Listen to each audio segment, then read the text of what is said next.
Ah, le bon air, vivre grand air, faire des activités de plein air, avoir besoin d'air, je vais prendre l'air, j'ai besoin d'air, un peu d'air frais. Vous connaissez toutes ces expressions, elles parlent toutes de l'air. Alors justement, ce soir, parlons un peu de cet air qui est le souffle de la vie. L'air est essentiel à chacune de nos 3 milliards de cellules qui composent notre corps. Notre causerie d'aujourd'hui examinera quelques-unes des manières qui nous permettent de tirer le maximum des bienfaits de l'air. L'air qui est le souffle de la vie. En 1875, un groupe d'explorateurs lança un ballon à air chaud, appelé le Zénith. Leur objectif était d'établir un record du monde en atteignant la plus haute altitude jamais atteinte. Ils réussirent à atteindre, devinez combien? 8600 mètres. Mais des 3 occupants du ballon, 2 moururent par manque d'oxygène. Cette tragique expérience nous rappelle sérieusement qu'une personne peut vivre pendant des semaines sans nourriture, pendant des jours sans eau, mais seulement quelques minutes sans oxygène. C'est un élément indispensable à la vie. Lorsque nous pensons à l'air, nous pensons à l'oxygène. Mais l'air n'est pas composé que d'oxygène.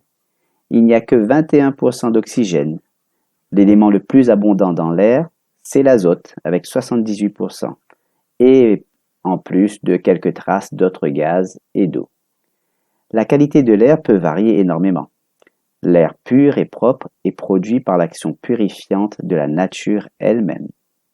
L'air est purifié et vivifié par les orages et les éclairs, par les plantes vertes, par les arbres, par l'eau courante, et par le soleil, les océans et le sable.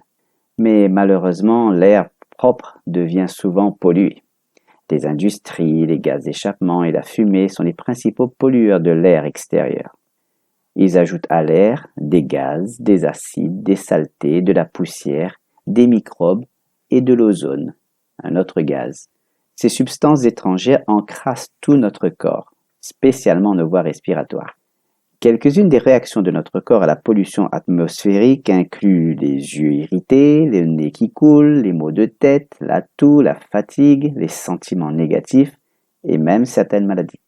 Les gaz pollués produits par les véhicules, par exemple, sont visibles, mais la plus grande partie de la pollution provient des gaz invisibles. La pollution produite par les véhicules affecte les voies respiratoires, les rendant plus sensibles au pollen, qui cause des crises de rhume, de foin et d'asthme. La pollution modifie aussi le pollen lui-même, le rendant encore plus irritant. Au niveau mondial, les problèmes respiratoires, tels que l'asthme, les allergies, la bronchite et l'emphysème, augmentent à un taux alarmant, spécialement dans les zones urbaines. L'air intérieur peut aussi devenir pollué, vicié et dangereux. Ceci est également produit par le fait que nous respirons plusieurs fois le même air dans une pièce ou un véhicule mal aéré. Les bâtiments, vieux ou récents, aussi bien commerciaux que résidentiels, qui sont mal aérés, peuvent contenir de l'air dangereux. Nous disons qu'ils présentent le syndrome du bâtiment malade. Examinons quelques-unes des causes possibles de ce fait. Les cheminées, les réchauds à gaz et les réchauds à pétrole ou tout autre système de chauffage portatif peuvent produire des gaz délétères. Ce sont les flammes nues, utilisées pour la cuisine et les chauffages qui produisent le plus de toxines, si les appareils sont mal réglés. Celles-ci peuvent endommager les voies respiratoires, déclencher une crise d'asthme et même affecter les fonctions cérébrales. D'un autre côté, l'air provenant des literies, de tissus, de tapisseries murales ou d'ameublements et de tapis, lorsque ceux-ci sont garnis de poussière et de moisissures, peut aussi être une cause d'irritation pour certaines personnes.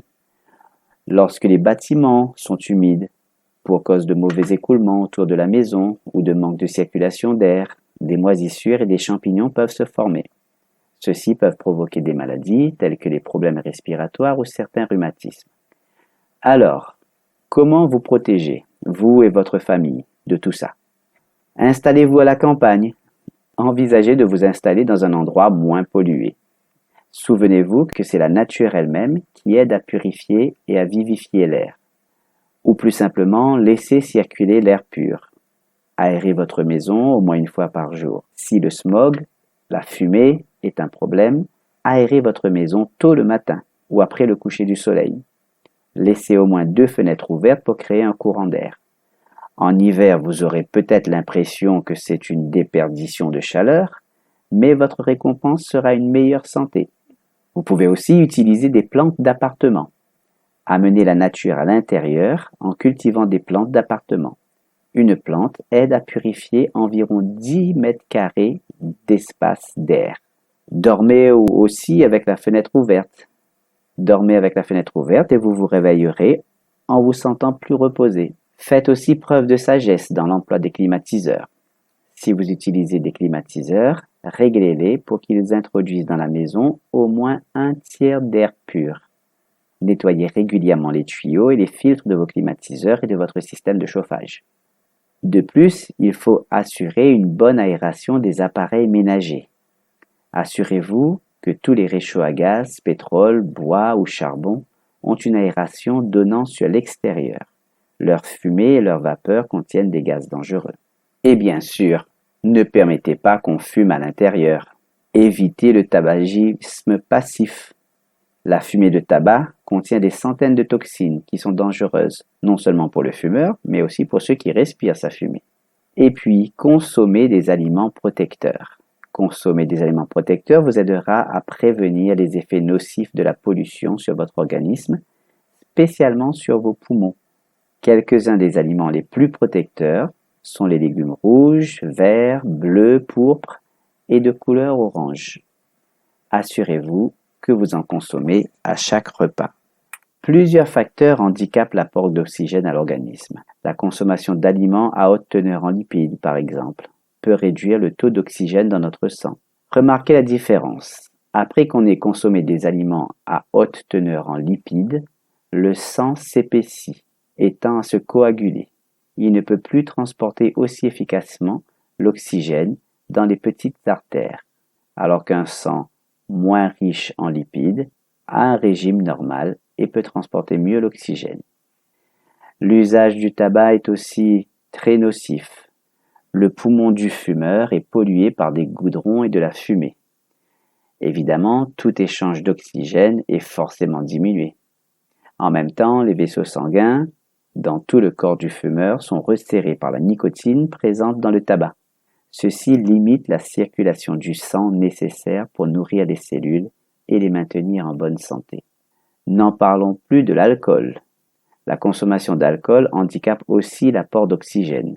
De 2 manières. Premièrement, elle déprime la respiration et elle diminue la circulation. Faites attention à la déshydratation. La consommation insuffisante d'eau empêche le sang de couler librement et permet à des impuretés de s'accumuler. Et que dirait-on des vêtements? Les vêtements trop serrés, les ceintures trop serrées empêchent les poumons de se dilater à fond et empêchent une circulation normale, diminuant ainsi l'apport d'oxygène à l'organisme. Votre position aussi peut être en cause. Une position défectueuse n'est pas non plus très bonne. Les personnes qui ont une position défectueuse tendent à se tasser sur elles-mêmes. Ceci empêche les poumons de se dilater à fond et prive les organes vitaux de leur indispensable apport d'oxygène. Une respiration incorrecte peut aussi être gênante.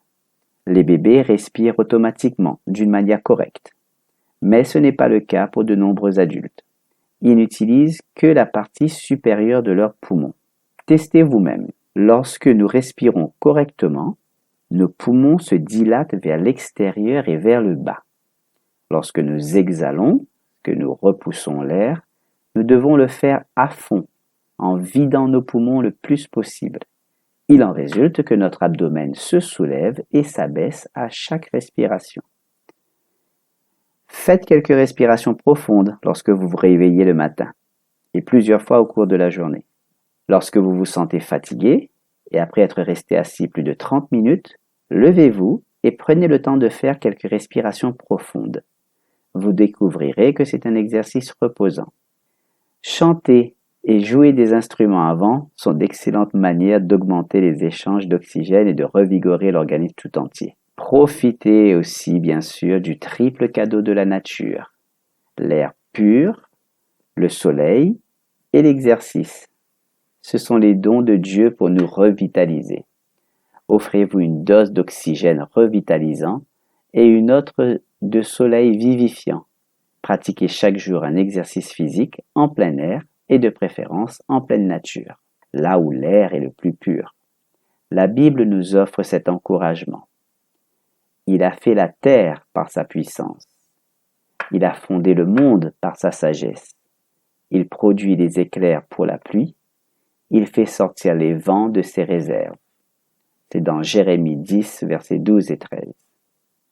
Oui, sans aucun doute, l'air pur est une bénédiction spéciale de Dieu.